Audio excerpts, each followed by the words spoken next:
Welcome back to 6-8 of the Fans coverage of Atlanta Braves spring training. Obviously much better weather today than what we had when we last joined with you a few days ago. But today is the official report day for pitchers and catchers. So, Kevin, no official workout today, but guys are here. They're reporting and they're doing all sorts of things across the complex today. Guys in the cage taking some hacks, some pitchers out of the backfields doing a few things. But a few things that we want to discuss with you and inform you on of things that we learned this morning.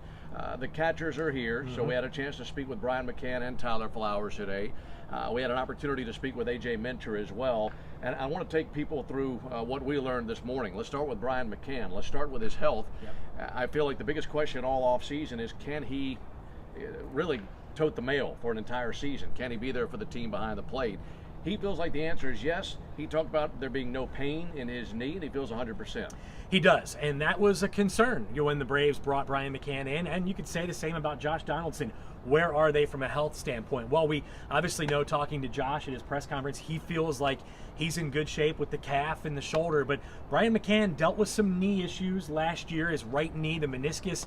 He said every time he kind of came down on it, it got worse and worse and worse.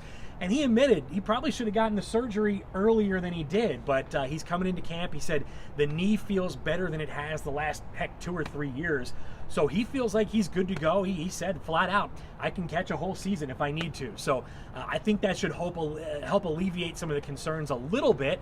Obviously, it's a long season. It's a tough position. We know how those guys just get beat up on a daily basis. You get nagging injuries that happen. But from a Braves standpoint, for a team that doesn't have a ton of depth behind the plate, certainly good news to know that Brian McCann is healthy. He feels great, and he said he feels like he's a couple of years younger. You know, when you're 34 and you're a catcher, you probably feel like you're 40, 45 some mornings when you get out of bed. But he said it's actually the other way. He feels like he's in his low 30s now. Well, and you get into your mid-30s, that thing's going to bark on you. But good to hear him say that. Now seeing it, that's never the thing. And I know we all want to see that. We'd love to see McCann back there catching a significant amount of games, and he and Flowers getting through 162. But to have the outlook that he does, a positive outlook, that's really good, and good to know that he can come down on that right knee and there's no pain. I think that was a big concern of mine and probably yours as well throughout the offseason. We spoke with Tyler Flowers as well, and I felt like this was interesting because not often do players really pull back the curtain a little bit and let us know what they're thinking about offseason rumors and trades and free agent acquisitions and things like that. One of the biggest rumors all year long was JT Realmuto. Where was he going to land? And Kevin, for the longest time, he was a big target for the Braves. Sure. The Braves had lots of conversations about JT Realmuto going back to July of last year and probably even before then a little bit. But the question was asked, what did he think about that? What were his thoughts on those rumors going around and how he fit into the mix? And all he really said was, well, he's in Philadelphia now, and all we can focus on is who we have here in camp right now. I don't care what players say in front of all of us. They follow what's going on. They follow the hot stove. They follow the rumors. They probably even listen to you and me on Braves Wrap-Up every now and then driving home from the ballpark. But, yeah, I mean, look, he didn't put a lot of stock in it. He said, look, it's out of my control. He's in Philly now.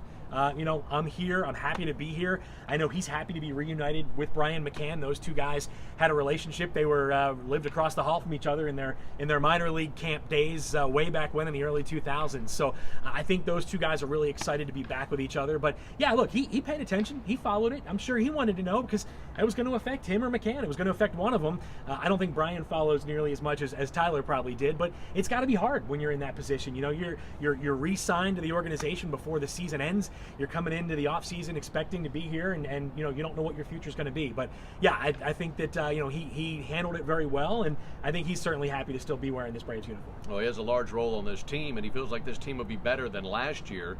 I think we all feel like this team could be better and should be better than they were a year ago. His reasoning for that, Kevin, was that all these young guys now have another year under their belts. And that's the good news. I think the bad news for the Braves is this division will be significantly more challenging in 2019 than it was in 2018. But they feel like they're up to the challenge, and they feel like it's their division. Well, they're going to need to be better. I mean, let's be honest. You're going to need to have progress from Camargo and from Albies. I would say Acuna, but I mean, I don't know how much better he can possibly get than he was last season. But you're going to need these guys, Dansby, Swanson, to continue to take strides forward as they progress and get better throughout the course of their career. I think that's the big thing that the Braves are banking on. You know, other teams are going out and bringing guys in to help them get better.